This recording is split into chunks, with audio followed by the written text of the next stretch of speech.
আজকে খুব সকাল সকাল রান্না করে নিয়েছিলাম, কারণ সকালে ফজরে উঠে আগে নামাজটা পড়ে নিয়েছিলাম, তারপরে ব্রেকফাস্ট করার পর রান্না চাপিয়ে দিয়েছিলাম।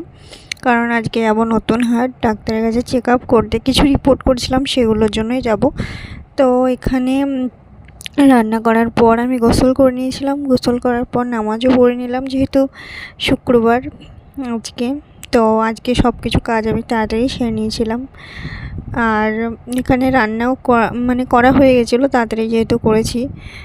তারপরে আমরা নতুন হাট যাই, নতুন হাট পৌঁছেও যাই, টোটো চলে আসে খাওয়া দাওয়ার পরে, বেরিয়ে পড়ি। আর তাই বাবু তো খুব ভালোই মজা করতে করতে চলে গেল, ঘুমাচ্ছিল। আর ডাক্তার দেখানোর পর আমরা কিছু ফল নিলাম খাওয়ার জন্য। তো এখানে ফল নেওয়ার পর একটু আইসক্রিমও খেলাম। প্রচণ্ড গরম ছিল, যাওয়ার সময় এত গরম আর এত রোদ, আর আসার সময় এত ঝড় বৃষ্টি আর এত মেঘ, হঠাৎ করে ওয়েদার চেঞ্জ।